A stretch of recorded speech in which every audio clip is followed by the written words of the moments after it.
आज पूर्व सीएम आतिशी विधानसभा में रूल बुक लेकर आई और विधानसभा अध्यक्ष विजेंद्र गुप्ता से भिड़ गई। लेकिन विजेंद्र गुप्ता ने इस बार आतिशी को कोई मौका नहीं दिया। देखिए वहां पर क्या हुआ है रूल बुक को लेकर, फिर आगे की बात बताता हूं। बुक के अनुसार सदन की परिसर की परिभाषा में नहीं आता। आपने हमें गेट के अंदर आने से रोका, गैर कानूनी तरीके से रोका, गैर संवैधानिक तरीके से रोका और रूल बुक के अनुसार नहीं रोका, कोई ऑर्डर नहीं पास किया। अब आप बैठिए, आपका विषय पूरा हो गया। अब मैं फिर स्पष्ट कर रहा हूं, ये चेयर की रूलिंग है और मैं इसको स्पष्ट कर रहा हूं। बैठ जाइए आप। सदन के जो डी है वो पूरी तरह स्थिति को स्पष्ट करता है। विपक्ष अगर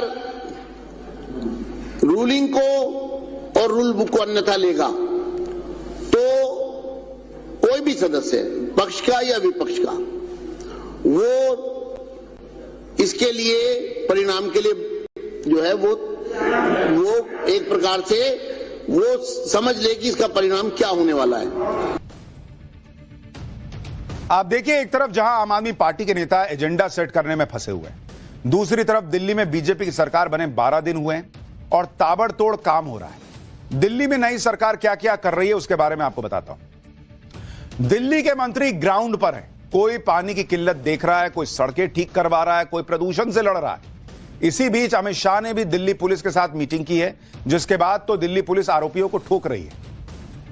दिल्ली में बीजेपी की सरकार आने के बाद दिल्ली पुलिस ने गियर चेंज कर लिया, तो दूसरी तरफ बीजेपी के विधायक आम आदमी पार्टी के नेताओं पर फायर है।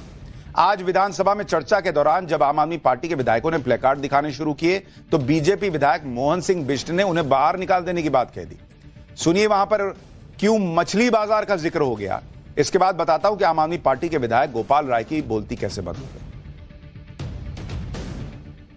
सदन की कोई मर्यादा है। यदि अरे मैं बता रहा हूं तुम्हें, सुनाओ। ये तो अध्यक्ष जी का तुम्हें धन्यवाद करना चाहिए। जिस दिन मैं चेयर पे बैठा ना, मैं तुम्हें तुरंत बाहर निकालूंगा। क्या है ये सदन? ये मच्छी बाजार नहीं है, ये तुम्हारा सदन नहीं है। दिल्ली के लोगों ने हमको चुन के भेजा। ये प्ले कार्ड दिखाना क्या है? अध्यक्ष महोदय, आप चेतावनी देवे, दोबारा कोई प्ले कार्ड नहीं दिखाना चाहिए।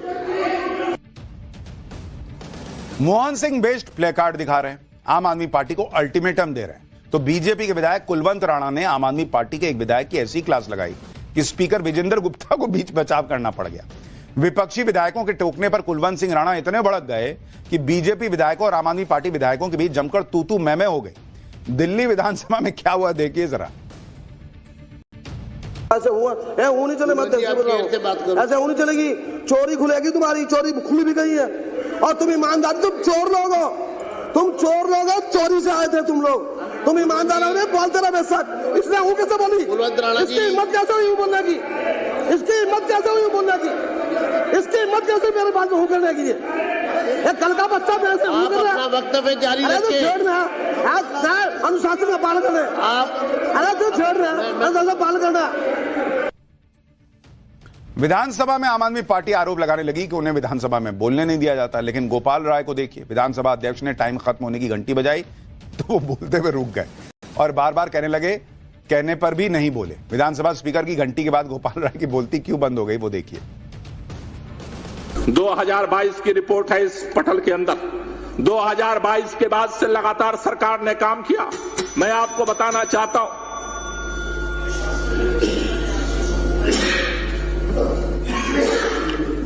पूरा करिए ना। आपने घंटी बजाई। हाँ, घंटी दे दिया कि समय हो रहा है, उसको समाप्त कीजिए। बंद कर दिया जैसे आप बंद कर दिया। बताइए।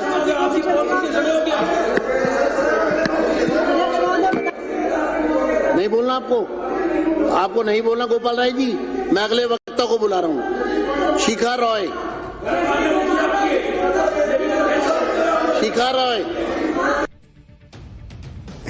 यानी घंटी की ट्रिंग ट्रिंग सुन के रुक गए।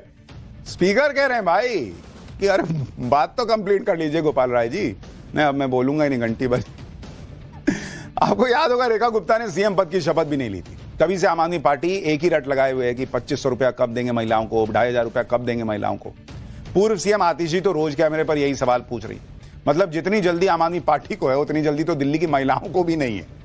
लेकिन चल रहा है मामला, खुद पंजाब में नहीं दे रहे, यहां हंगामा रोज कर रहा है। दिल्ली वालों को पता है कि पीएम मोदी जो गारंटी देते हैं उस गारंटी को पूरा होने की भी गारंटी देते हैं, क्योंकि पीएम मोदी आंख बंद करके कोई वादा नहीं करते, वही वादा करते हैं जो पूरा हो सके। और पीएम मोदी ने कहा है कि दिल्ली में महिलाओं को 2500 मिलेंगे, तो यह वादा भी पूरा होगा। पीएम मोदी ने गारंटी दी तो वो गारंटी पूरी ना हो, ऐसा कैसे हो सकता है? इसलिए अब खबर है कि 8 मार्च को महिला दिवस के मौके पर दिल्ली सरकार महिला सम्मान योजना का रजिस्ट्रेशन शुरू करने वाली है।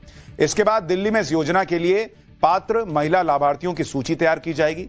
रिपोर्ट्स के मुताबिक 2500 रुपए की सम्मान राशि आर्थिक रूप से कमजोर वर्ग की महिलाओं के बैंक खातों में सीधे ट्रांसफर होगी। इस योजना से जुड़ी प्रक्रिया करीब 1.5 महीने में पूरी कर ली जाएगी, जिसके बाद दिल्ली की महिलाओं को इसका लाभ मिलना शुरू हो जाएगा। रिपोर्ट्स के मुताबिक बीजेपी ने दिल्ली में महिला समृद्धि योजना का रिव्यू किया है, ताकि इसका लाभ सिर्फ उन महिलाओं को मिल सके जो डिजर्व करती हैं, जिन्हें वाकई में जरूरत है।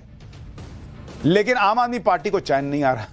पूर्व सीएम आतिशी अभी भी कह रही हैं कि बीजेपी दिल्ली की महिलाओं को 2500 रुपए नहीं देगी। सुनिए एक बार। जैसे ही सदन में हमने 2500 रुपए का मुद्दा उठाया, तुरंत भारतीय जनता पार्टी के अध्यक्ष तिलमिला उठे, भारतीय जनता पार्टी के विधायक तिलमिला उठे, हमारे माइक बंद कर दिए, हमें बाहर फेंक दिया गया। ये क्या दिखा रहा है? भारतीय जनता पार्टी का दिल्ली की महिलाओं को 2500 रुपए महीने देने का कोई इरादा नहीं है। तो अगर ये सदन के अंदर रहते तो 2500 रुपया मिल जाता, इनको सदन से बाहर कर दिया तो नहीं मिलेगा। अपने इरादों को हकीकत में बदलने के लिए बीजेपी कोई जल्दबाजी नहीं कर रही। प्लानिंग ऐसी है कि सिर्फ जरूरतमंद महिलाओं को ही योजना का लाभ पहुंचे। जानकारी के मुताबिक सरकारी नौकरी करने वाली महिलाओं को स्कीम का लाभ नहीं मिलेगा। वो महिलाएं जो इनकम टैक्स का रिटर्न दाखिल करती हैं उन्हें भी हो सकता है इसका लाभ न मिले। जो महिलाएं पेंशन का लाभ ले रही हैं उनको भी स्कीम का लाभ नहीं दिया जाएगा। यानी पीएम मोदी ने दिल्ली की महिलाओं से जो वादा किया था वो पूरा होगा, लेकिन जिन महिलाओं को जरूरत नहीं है, जो महिलाएं आर्थिक रूप से सशक्त हैं, उनको जो है वो पैसे नहीं बांटे जाएंगे। यही मॉडल है प्रधानमंत्री मोदी का। एक तो है कि भाई आप सबको बोल दीजिए, जिसको जरूरत है नहीं है सबके अकाउंट में डालेंगे, लेकिन फिर वो पैसा कहां से आएगा? और इसीलिए अगर आप देखेंगे बीजेपी यही मॉडल तमाम दूसरे राज्यों में भी लागू कर रही है, जहां उन महिलाओं को ही सम्मान निधि मिलती है जिन्हें वाकई इस आर्थिक मदद की जरूरत है, फिर चाहे वो मध्य प्रदेश हो, गुजरात हो या महाराष्ट्र हो।